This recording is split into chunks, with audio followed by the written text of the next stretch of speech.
So if you are not reading the news or watching the latest news, ang mga anak daw sa government officials kisikat karon.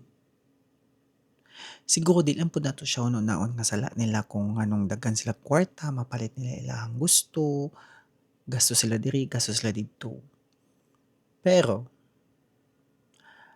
unsaon man nimo ng daghang kwarta kung ang imong batasan mas maayo pa ang iro kaysa sa imong batasan. And siguro dili lang pud dapat government officials ang atong tan-awon nga mga kurakot. Look at the government agencies. Pipila ka mga government agencies, in my own opinion, ang mga kurakot. You might not know mismong mga employee, 'di ba? Like, who knows? Kato lang.